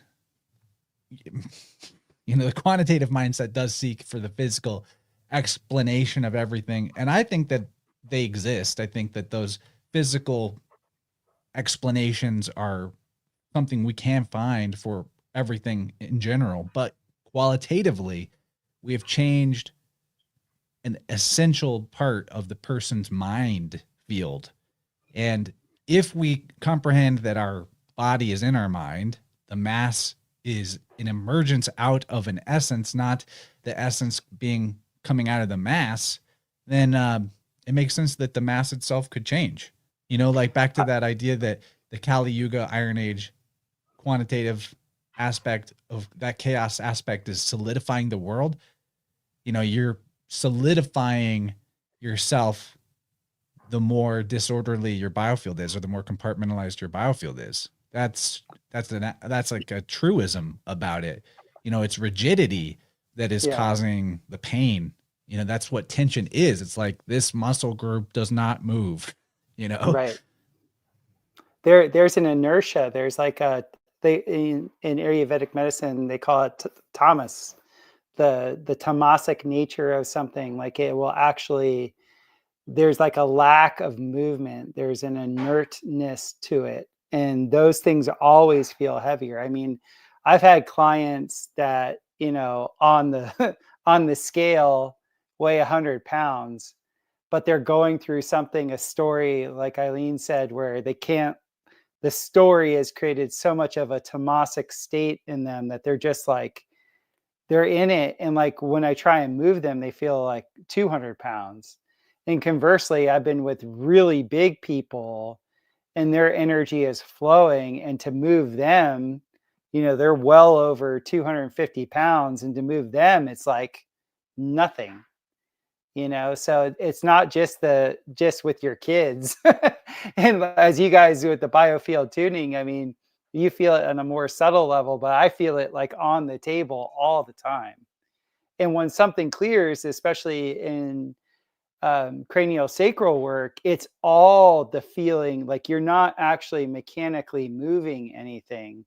You're actually following when that inert presence, when you're witnessing whatever the pattern is that's creating that stuckness. When you just watch it long enough and go into neutral with it, it dissipates. It literally lets go. And then the body expresses that. Like there will be an expression of lightness through that. So we're getting back to the qualitative aspect of things. It really is a quality. It's not on the nuts and bolts, you know, atomistic side of things. It doesn't make any sense. So Gabe asked a really interesting question. He says, what if the client's weight change corresponds to the therapist's weight gain until the ritual is closed, or maybe the crystals?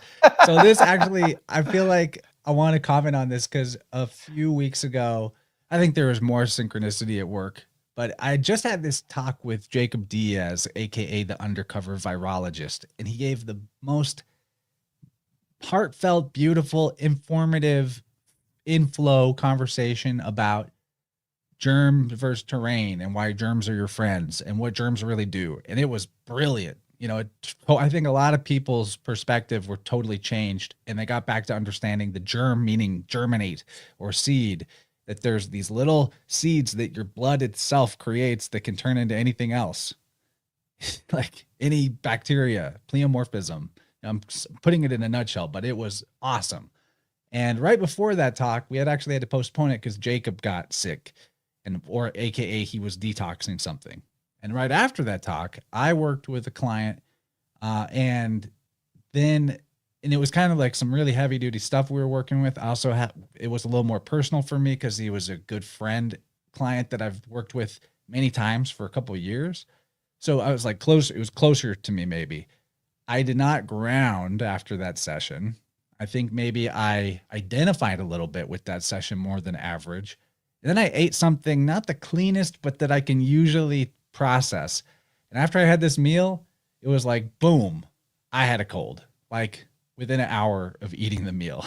So I needed to go through a detox experience from the germs are friends. Don't suppress your symptoms, but invite them perspective after that talk. Sure. But I wondered what your thoughts were. If you think, Eileen, what do you think about like grounding or dealing with what aspects energetically could be taken on as the practitioner? I don't know if we've talked about this for a while. I think we have in the past, but what are your thoughts on that? Is it something you've experienced before? Yeah, definitely in the beginning.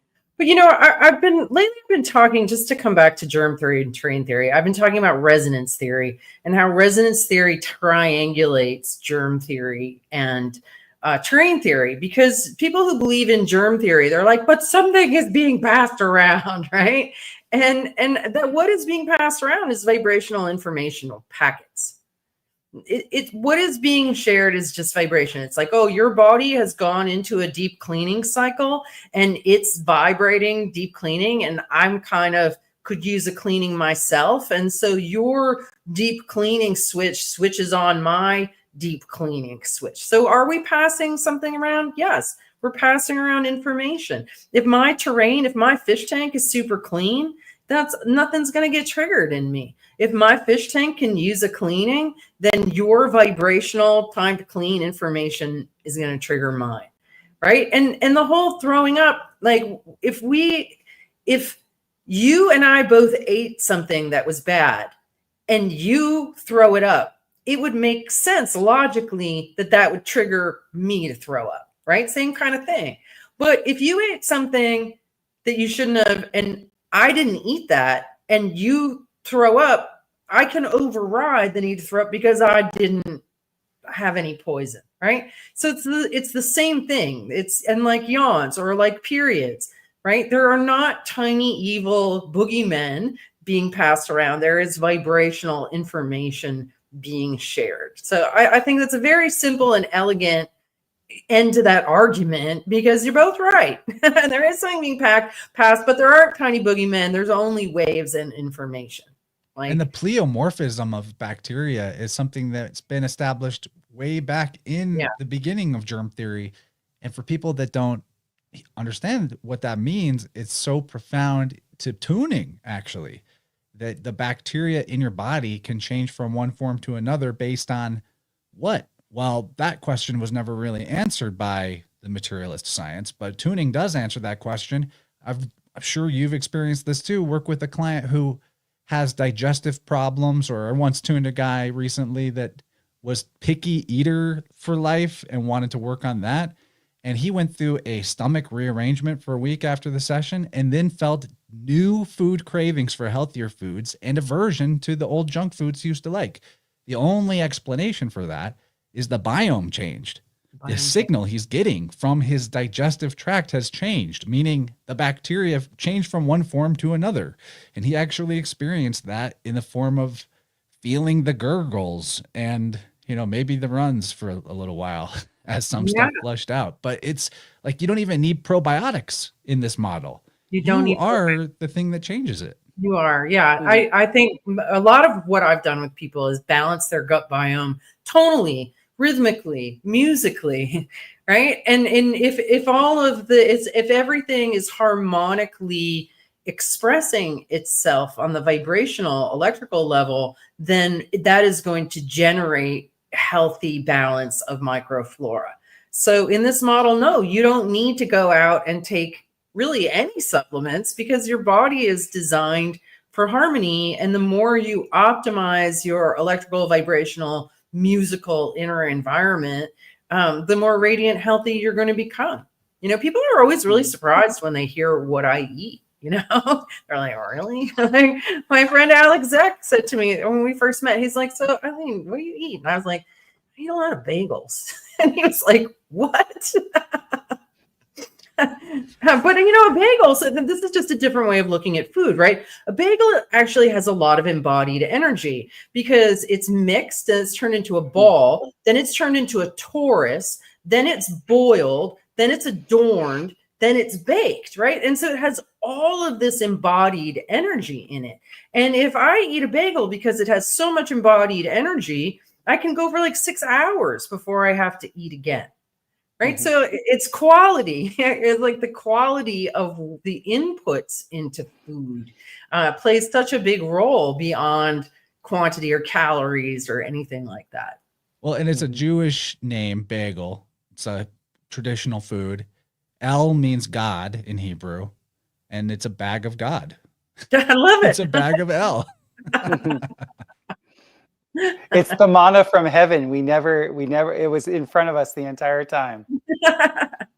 And then back to my story of getting sick after tuning, after eating something off. I think there's a component, it's not that we shouldn't necessarily get complacent about our ability to destroy anything that we eat with no problems, process it. There's like a constant dance we're in between this charge and discharge, order and disorder state. And in that particular experience that I was bringing up, I went into something, I invited some disorderliness into my field when I wasn't at a level of orderliness enough to process it fully. Yeah. And so my body reacted and was like, hey, you went too far without getting charge.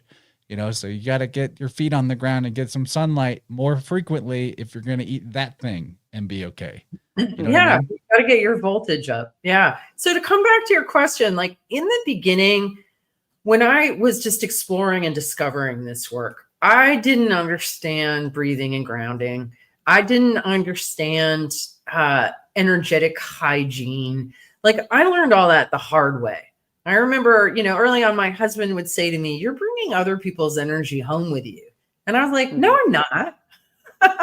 And then one day it dawned on me, like I was thinking somebody else's thoughts and feeling some discomfort in my body that wasn't mine. And I said to my husband, I'm like, I'm bringing other people's energy home with me. And he was like,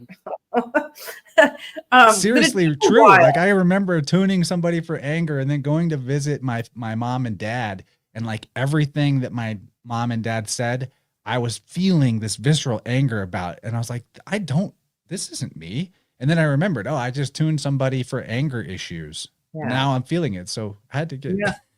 Well, okay. So here's how I figured out how to not do that was I had to have an exquisite understanding of what me is. Right. So that I can distinguish between me and other. And that's when I really started cultivating neutrality, where I really very consciously made an effort to understand me in neutral so that I could parse out what was not me. Right. But there was a learning curve in that for sure. And then I came to understand wow, I do a day of tunings. I got to get in the shower at the end of the day and just wash those away. I'm going to wash my hands really well between sessions and maybe even put a little salt in the situation. I got to learn to breathe and ground and breathe and ground and breathe and ground and ground and ground and ground. Right. So it took a while to figure out how to keep my energy clean and clear and a stronger signal so that I didn't even pick up anything in the first place. But I think anybody who's new going into energy work or going into sound healing, you got to understand that part and really engage in self-care and understand what, Chance, when your voltage is low and you're kind of off, you're much more vulnerable to picking up stuff without even realizing it. So this is a good time to plug Electric Body, Electric Health. We'll teach you this voltage management in a really fun book. I got the audiobook and I got the digital copy. So I really like referencing both, and it's narrated by Eileen's amazing voice as well. So it's good. It's a good one to pick up. I was at G Jam recording studio in this sort of boutique recording studio in Jamaica. When I recorded that, I was the only audiobook to ever be recorded in that studio. And it's Drake, Jay-Z, Beyonce, and Yuri, all kinds of people go and record music there. And so it's got a nice Jamaican vibe with the ocean in the background. And I feel like that energy really carries through into the book. It's just like makes you feel, like how you would feel if you were there. Electrically alive. I have a concept to bring up to you guys concerning the notion of neutral. Because I've had insight with a lot of my practice, like you said, Eileen, like getting to neutral, like actually knowing, know thyself. And from that really strong base of yourself, then being able to have the awareness of what's yours and what's not yours. But I've had this now for close to 10 years when I'm with clients. When I was first starting my practice, I was very willful and I would exert my will and I would get decent results. And there was a certain level of skill that was being developed in my youthful hubris with that. But one day, just by accident, I completely let go of my will of helping. And I was just witnessing. And I like watched this miraculous unfolding happen for a client that I had for quite a while. And then very shortly after, it was like God's wink for me, like put like the world's foremost craniosacral expert moved into my neighborhood in Costa Rica and needed a masseuse. And so in talking with her and like going through the whole, I guess you would say witnessing awareness, it was bringing me back to my Vedanta Advaita roots, where when you're following or you're aware of like a tamasic energy, or if you're aware of stuckness or you're aware of whatever, just be with the quality of what it is. Don't create a story. Don't write a story. Don't make a narrative out of it. And just be with it and get the fullness of the quality, the fullness of the characteristics of what it is.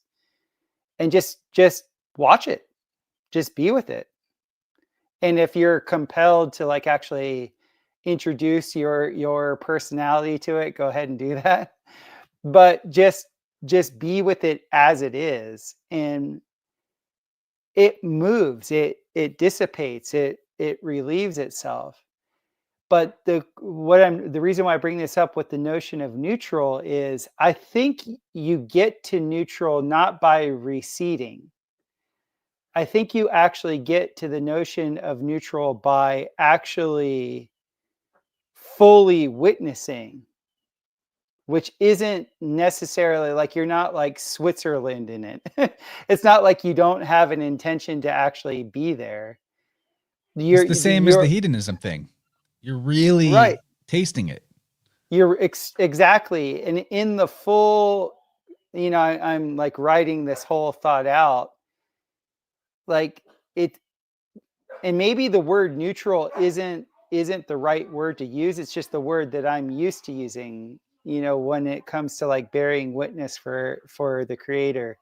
It's just like this full immersion with the quality of what something is. It's almost like when you're fully aware of whatever that quality is, it can't stand the light of awareness. It dissipates. It gets obliterated. Have you found that to be true? I mean, that's definitely what happens in tuning. For me, we'll find something that is, dissonant, and I'll have somebody identify where it is in their body. And I said, okay, well, we don't have to do anything. Let's just watch it. Let's just be with it. Right. We don't need to effort it. We don't need to ask it. We don't need to intend. Let's just sit and be with this discomfort and watch what it does. And it will, like you said, Topher, with a light of awareness brought to it, with it being fully witnessed. And then when you have the reflection and support of the sound going on too, the body was just like, okay, I've been seen, witnessed in that mess, and now I'm ready to let that go and bring some order in. Right. And I really love that both the giver and the receiver in this work don't have to do anything except Right. watch what happens. It's very lovely. Yeah. And as a practitioner, anytime I find myself in the worry of like, I hope I do a good job, or I hope that I do this right, or I hope I help this person, and I get any kind of like looping or repetitive thoughts like that, is my cue to stop and just be like, I'm just watching it happen. Watching it And happen. I'm just collabing with them while they do this for themselves. Or I'm witnessing God bring forth this healing experience to them. You know, in the worst cases, if I was nervous, I would just go straight to like, God, you got this. I'm just here for it. You know? And I think that you can take that out of tuning or massage or craniosacral or herbalism and just apply that to life.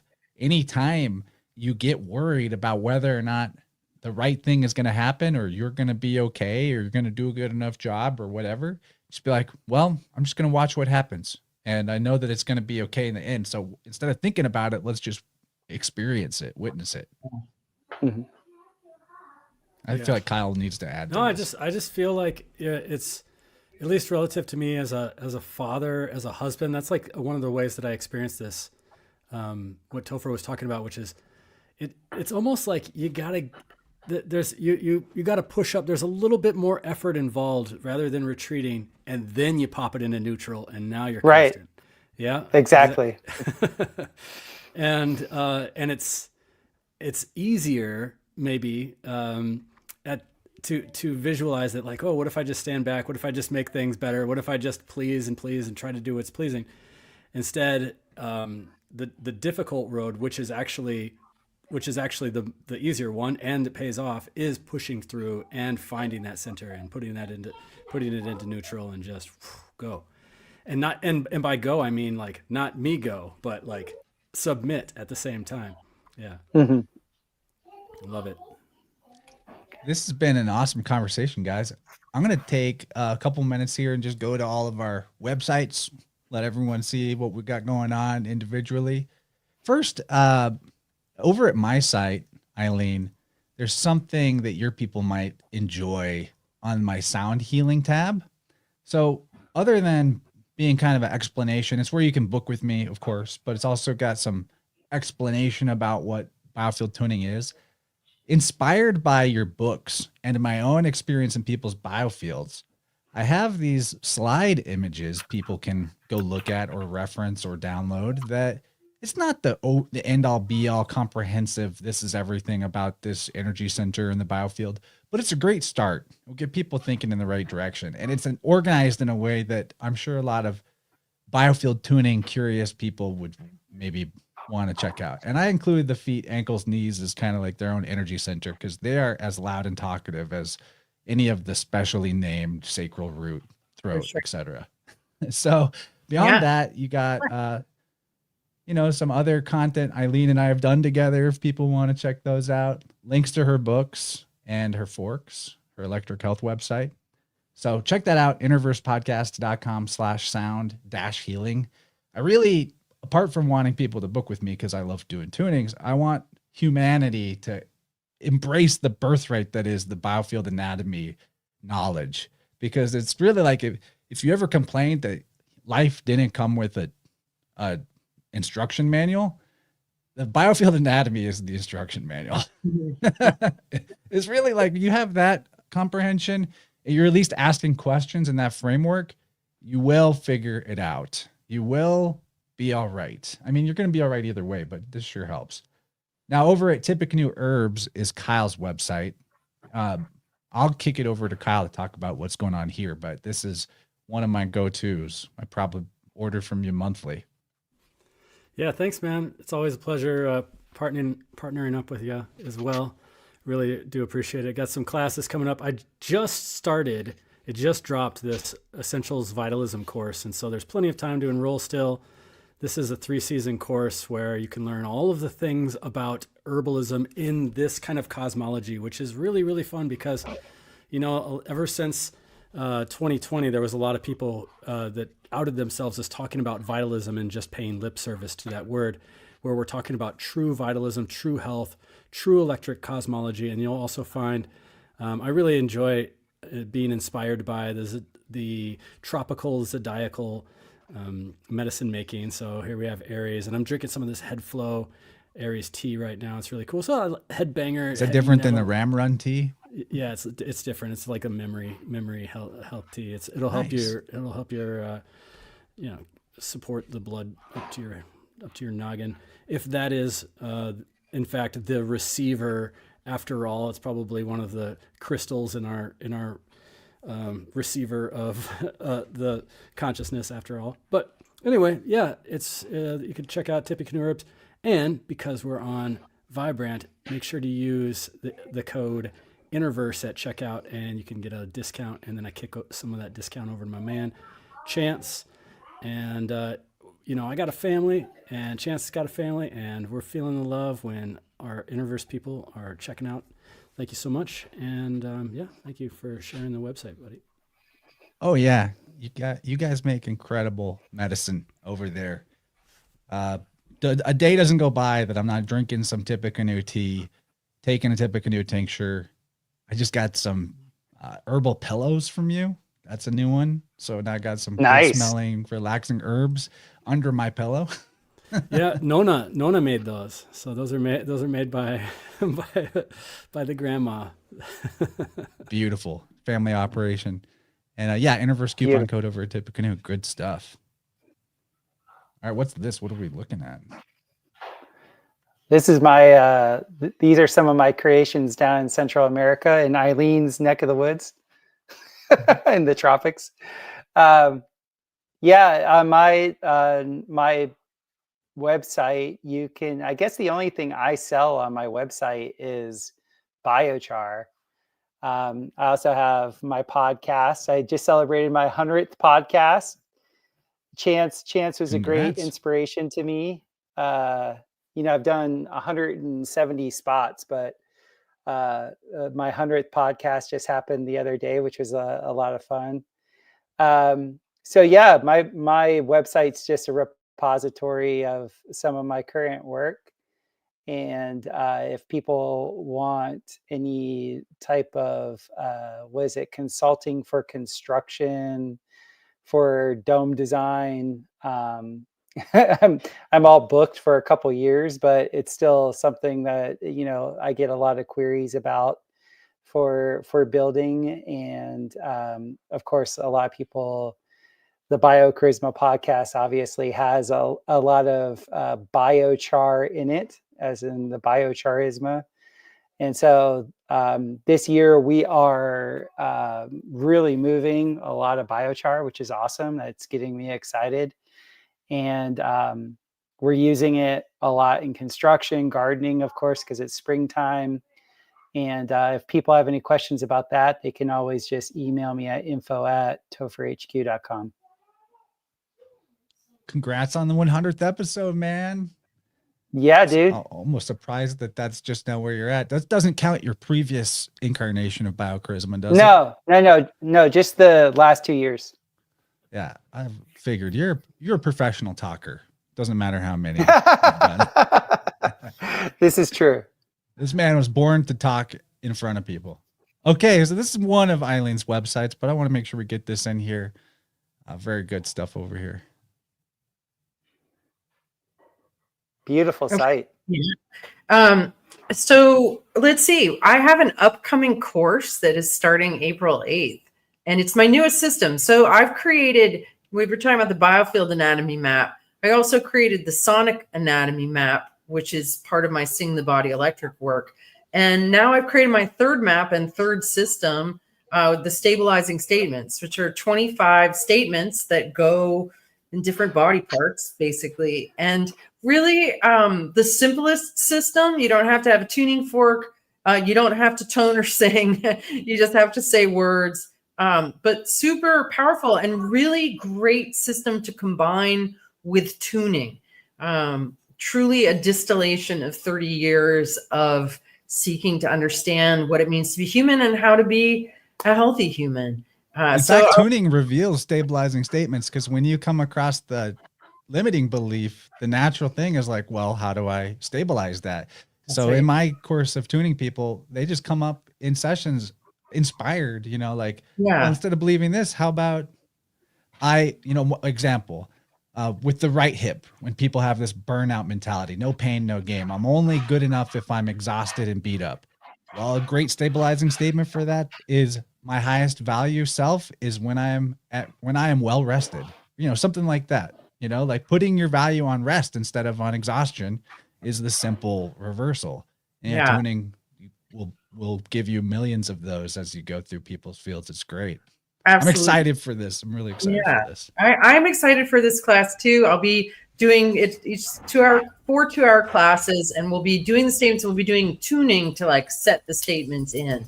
And this is enough for you to have the system and use it with yourself, with others. So easy. So I'm really looking forward to that. We have some Biofield tuning classes. If you want to learn Biofield tuning, that's there. We've got practitioners all over the world, but we've got Chance here and Kyle, right? So you don't need to look too far. I got lots of recordings, and check it out. Beautiful. This has been such a fun early evening, afternoon. Anybody got any closing thoughts? We can go around the horn, but otherwise, I just am grateful to hang with the three of you. This combination was total magic. Topher, anything you want to close with? Yeah. I just love you guys, all of you. I'm always messaging you all. Whenever I have like a hair up my butt, I'm always like, so I always tell my wife that I'm living my best life because in my Rolodex of people I can communicate with, it's all people I greatly respect, and you guys are at the top of the list. That's like the whole reason to be a podcaster, right? I don't want to just read this book. I want to talk to them about it. Exactly. Yep. Eileen, anything to close on? I'm with you, Topher. I mean, I feel like I hit the soul family jackpot in this lifetime. And I'm so grateful that we have the technology, the ability to connect with each other, and the people out there who are also part of our soul family who like to hang out and listen to us chat. And I'm super grateful for you guys and for everybody who's watched and listened, and the community that we have, and the things that we're curious about. It's very pleasing. It is. Yeah. I see someone in Eileen's chat asking for my website. It's innerversepodcast.com. See it in the top left of the video here. And there's a sound healing page on there. Check it out. And Kyle, go for it. Yeah, just also want to share my gratitude. I mean, I think of y'all as some of the greatest innovative minds in healing. It's a real inspiration to be hanging out with you. Eileen, I have such respect for your scientific mind, and just putting together an experiment on YouTube is just awesome. I just love that. And I really appreciate your innovative mind and friendship as well, Topher, and your friendship as well, Chance. It's a great joy to be here and celebrate our guy's solar return, and I hope that we could continue to connect with all of y'all, and especially Eileen, if you're ever interested in learning more about herbs too, I'd really love to connect with you as well. Dude, I have a question for you, Kyle. I will reach out to you afterwards. Right. Sounds good. Yeah, you guys would get along like a house on fire. Well, I'm 36 now, which is my favorite age to tune people, because their biofield tends to be organized in nice, orderly 1 foot equals 6 years segments. So it's very convenient. Oh, what a treat. So it's a year where I would like to get myself tuned up by somebody else. And I'm going to talk to you about that, Eileen, see who you might recommend. You know, maybe work with Kyle a little bit on that too. But otherwise, we're out. It's been a total pleasure, total honor. Y'all are the best. Thanks everyone for listening. We had a great turnout, all of our families combining. So I guess we answered the question. Can we tune into God? You already are. Peace, everybody. There you go. Bye-bye.